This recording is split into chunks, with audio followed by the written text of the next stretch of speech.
ನಾನು ಗಂಗಾಧರ ಸ್ವಾಮಿಯವರ ಅಣ್ಣ ಪ್ರಕಾಶಯ್ಯ ಅಂತೇಳಿ ನಮ್ಮ ಶಾಲೆಯಲ್ಲೇ ಅವರು ದರ್ಜೆಯಿಂದ ಒಬ್ಬರಾಗಿದ್ದರು.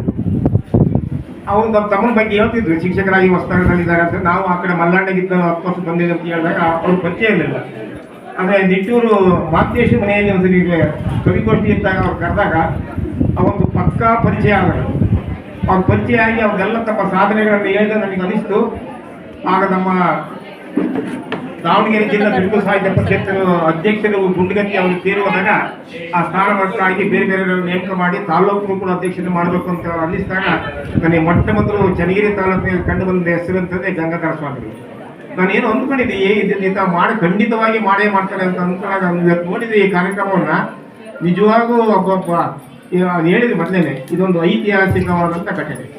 ಈ ಥರ ಒಂದು ಚುಟುಕು ಸಾಹಿತ್ಯ ಪರಿಷತ್ ಸಮ್ಮೇಳನವನ್ನು ದಾವಣಗೆರೆ ಜಿಲ್ಲೆಯಲ್ಲಿ ಪ್ರಪ್ರಥಮವಾಗಿ ಮಾಡಿದ್ದಲ್ಲಿ ಇದೇ ಫಸ್ಟು. ಅದು ಗಂಗಾಧರವರ ಅಧ್ಯಕ್ಷತೆಯಾಗಿ ಈ ಥರ ಕಾರ್ಯಕ್ರಮಗಳು ನಿಜವಾಗಿ ಇದು ಪಾಂಪ್ಲೆಟ್ ಯಾರು ಆಗ ಬೆಳಿಗ್ಗೆ ಹೋಗಿದ್ದು ಅರ್ಧ ಗಂಟೆ ಹತ್ತು ನಾವು ಓದಲಿಕ್ಕೆ ಕವಿರಾಜ್ ಹೇಳಿದ್ರು ಅರ್ಧ ಗಂಟೆ ಹತ್ತು ಓದಲಿಕ್ಕೆ. ಅದು ನನಗೆ ಭಾಳ ಕಡಿಮೆ ಸಮಯ ಕೊಟ್ಬಿಟ್ರು, 1/4 ಗಂಟೆಯಿಂದ ಮುಗಿಸಿದಾಗ ಆಗ್ತಂತೆ. ಇಲ್ಲ ಅವ್ರು ಏನು ಮಾಡ್ತಾರೆ, ಪಾಂಪ್ಲೆಟ್ಗಿಂತ ಎಲ್ಲರಿಗೂ ಕೂಡ ಅವಕಾಶ ಮಾಡಿಕೊಡ್ಬೇಕಂತೇಳಿ ಭಾಳ ಪ್ರಯತ್ನ ಮಾಡಿದ್ದಾರೆ. ಈ ಸಂಘಟನೆ ಮಾಡೋದಿದೆಯಲ್ಲ ಭಾರಿ ಕಷ್ಟ, ಸುಲಭವಾಗಲ್ಲ. ಅದು ಮಾಡಿದರೆ ಗೊತ್ತಾಗಿ ಒಂಥರ ಮದುವೆ ಮಾಡಿದಂಗೆ ಇದು. ಅದನ್ನು ಮಾಡೋದು ನಿಜ ಊಟ ನ್ಯಾಯ ಸೇರೋದಿಲ್ಲ ಅವರಿಗೆ. ಮತ್ತೆ ಎಲ್ಲರೂ ಬಂದು ಸುಖವಾಗಿ ಊಟ ಮಾಡಿ ಸಂತೋಷ ಹೋಗ್ಬಿಟ್ರೆ ಅದರಷ್ಟು ಖುಷಿ ಯಾವುದು ಬರೋದಿಲ್ಲ. ಈ ಗಂಗಾಧರ ಸ್ವಾಮಿ ನಾವು ಹೆಸರು ಸೂಚಿಸೋದಕ್ಕೆ ನನಗೆ ಖಂಡಿತ ನನಗಂತೂ ಭಾಳ ಹೆಮ್ಮೆ ಆಗುತ್ತೆ. ಅದನ್ನು ಹಾಗೆ ನಮ್ಮ ಶಾಲೆಯಲ್ಲಿ ಒಂದು ಶಿವಮ್ಮ ಇದ್ದಾಗೆಲ್ಲ ಬಹಳ ಸಹಕಾರ ಕೊಡ್ತಾರೆ. ಯಾಕೆ ನಾನು ಶಿವಪುತ್ರಿ ಯಾಕೆ ಭಾಳ ತಮಾಷೆ ಮಾಡ್ತಿದ್ದು ನಮ್ಮ ಶಾಲೆಗೆ ಇದ್ದಾಗ. ಹಾಗೆ ನಿಜವಾಗೂ ಭಾಳ ಒಳ್ಳೆ ಸಹಕಾರ ಇಲ್ಲಪ್ಪ ಮುಂದೊಂದ್ಸರಿ ಭಾಳಪ್ಪ ಚೆನ್ನಾಗದು. ಆಮೇಲೆ ನಮ್ಮ ಅಣ್ಣಪ್ಪ ಒಳ್ಳೆ ವಿಚಾರವನ್ನು ಮಂಡಿಸಿದ್ರು. ಖಂಡಿತವಾಗಿ ಭಾಳಷ್ಟು ನಾವೆಲ್ಲ ಕನ್ನಡ ಕನ್ನಡ ಕನ್ನಡ ಅಂತ ಏನೆಲ್ಲ ಹೇಳ್ತೀವಿ, ಆದರೆ ನಮ್ಮ ಮಕ್ಕಳನ್ನ ಕನ್ನಡ ಶಾಲೆಗೆ ನಾವು ಸೇರಿಸೋದಿಲ್ಲ ಅಂತೇಳಿ. ಅದು ಒಂದು ವಿಚಾರ ಅಂತಂದರೆ ನನ್ನ ಮಕ್ಕಳು ಮಗಳು ಮತ್ತು ಮಗ ಇಬ್ಬರು ಕೂಡ ಇದೇ ಗೌರ್ಮೆಂಟ್ ಶಾಲೆಯಲ್ಲಿ ಅದರ ಕನ್ನಡ ಮೀಡಿಯಂನಲ್ಲಿ ಓದಿ ಬಂದಿರ್ತಾರೆ ವಿದ್ಯಾರ್ಥಿಗಳು. ಅದಕ್ಕೆ ನಾನು ಒಂದು ವಿಚಾರ ಹೇಳ್ತೀನಿ, ಯಾರ ಶಿಕ್ಷಕರು ಯಾರಾಗಿರ್ತಾರೋ ಆ ಶಾಲೆಯಲ್ಲಿ ಅವ್ರ ಮಕ್ಕಳು ಓದಿದ್ರೆ ಭಾಳ ಚೆನ್ನಾಗಿರುತ್ತೆ. ಅವಾಗ ಭಾಳ ಇಂಟ್ರೆಸ್ಟ್ ಪಾಠ ಮಾಡ್ತಾರೆ ಅವರಿಗೆ. ಮತ್ತು ಅಪ್ಪ ಏನು ಕುಂದು ಕೊರತೆ ದೌರ್ಬಲ್ಯಗಳು ಮನೆಗೆ ಗೊತ್ತಾಗ್ಬಿಡ್ತದೆ. ಅವಾಗ ಅಮ್ಮ ಚಾರ್ಜ್ ಮಾಡ್ತಾರೆ. ಅದಕ್ಕಾಗಿ ನೋಡು ಅಲ್ಲೊಂಥರ ಮಾಡ್ತೀಯಾ ಇಲ್ಲೊಂಥರ ಮಾಡ್ತೀಯ. ಅದಕ್ಕೆ ತಮ್ಮ ಮಕ್ಕಳನ್ನು ನಮ್ಮ ಶಾಲೆಗೆ ಸೇರಿಸಬೇಕು. ಆ ಸೇರಿಸಿದ್ರೆ ಮಾತ್ರ ನಿಜವಾಗೂ ಆ ಮಕ್ಕಳು ಆ ಶಾಲೆ ಖಂಡಿತ ಉದ್ಧಾರದಲ್ಲಿ ಅನುಮಾನ ಬೇಡ. ಹಾಗೆ ನೀವು ಕೂಡ ಕನ್ನಡದಲ್ಲಿ ಮಕ್ಕಳನ್ನ ಕಲಿಸಿ ಅದು ಹೇಳಿ ನಮ್ಮ ಇವರು ಹೇಳಿದ್ರು, ನಮಗೆ ಯಾರೋ ಅಣ್ಣಪ್ಪರು ಹೇಳಿದ್ರೆ ಭಾಳ ಚೆನ್ನಾಗಿತ್ತು ಆ ವಿಚಾರ.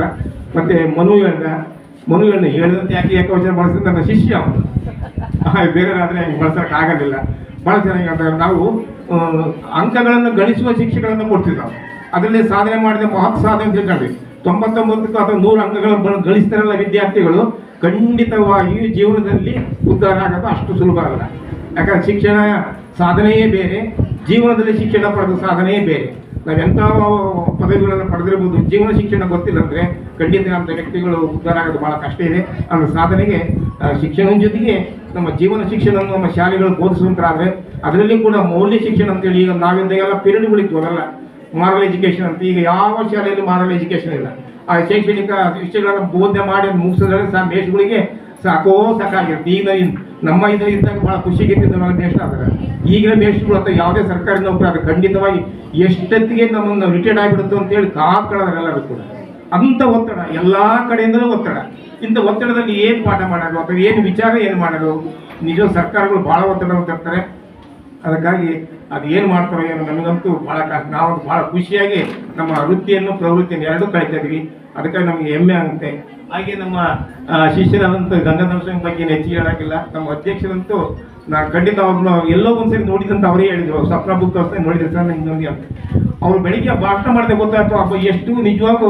ಯಾಕಂದರೆ ಇಲ್ಲಿ ಏನಾಗುತ್ತೆ ಅಂದರೆ ಆ KSRTC ವಿಭಾಗ ಅದು ಬೇರೆ, ಇಲ್ಲಿ ಸಾಹಿತ್ಯನೇ ಕ್ಷೇತ್ರನೇ ಬೇರೆ. ಇಂಥ ಸಾಹಿತ್ಯ ಕ್ಷೇತ್ರ ಇಲ್ಲದವರು ಕೂಡ ಅದನ್ನು ಸಾಧನೆ ಮಾಡಿದ್ರಲ್ಲ, ನಿಜವಾಗ ಅವ್ರು ಹೇಳಿದ್ದು ಅವ್ರು ಮಾತಾಡಿದ್ದು ನೋಡಿದರೆ ನಿಜವಾಗೂ ಬಹಳಷ್ಟು ಪ್ರತಿಭೆ ಇದೆ. ಅದನ್ನ ಇನ್ನೂ ಚೆನ್ನಾಗಿ ಬಳಸಿಕೊಳ್ಳಿ. ಒಳ್ಳೆಯ ಸಾಹಿತ್ಯ ಅದರ ಎಲ್ಲ ಲಕ್ಷಣ ಕೂಡ ಅವರಲ್ಲಿದ್ದೇವೆ. ಖಂಡಿತ ನಾನು ಏನು ಅಂದ್ಕೊಂಡಿದ್ದೆ ಅವರ ಪರಿಚಯ ಆಗಿದ್ದು, ಇಲ್ಲಿ ಅಧ್ಯಕ್ಷ ಸ್ಥಾನವನ್ನು ಅಲಂಕರಿಸಿದ್ದು ಒಳ್ಳೆ ಸೂಕ್ತವಾದಂಥ ವ್ಯಕ್ತಿಯನ್ನು ಆಯ್ಕೆ ಮಾಡಿದಂಥ ನಾನು ಗಂಗಾಧರ ಸ್ವಾಮಿಗೆ ಅಭಿನಂದನೆಗಳನ್ನು ಸಲ್ಲಿಸ್ತೇನೆ. ಹಾಗೆ ಮತ್ತು ಗಂಗಾಧರ ಸ್ವಾಮಿ ಮತ್ತೆ ಹೇಳಿದ್ದಾರೆ ಇನ್ನಿಬ್ಬರು ಇವರು ನಮಗೆ ಅದು ಪರಿಚಯ ಇಲ್ಲ ಅವ್ರು ಯಾರು ಅಂತೇಳಿ, ಅವ್ರಿಗೂ ಕೂಡ ಅಭಿನಂದನೆ ಸಲ್ಲಿಸ್ತೀನಿ. ಏನಾಗಿ ಒಟ್ಟಾಗಿ ನನ್ನನ್ನು ಕರೆದು ನಾನು ಮಾತು ಹೇಳೋದಕ್ಕೆ ಅವಕಾಶ ಮಾಡಿಕೊಟ್ಟಂತ ಗಂಗಾಧರ ಸ್ವಾಮಿ ಮತ್ತು ಈ ಎಲ್ಲ ಪದಾಧಿಕಾರಿಗಳು ತುಂಬ ಹೃದಯದ ಧನ್ಯವಾದ ಹೇಳ್ತೀನಿ. ಜೈ ಇನ್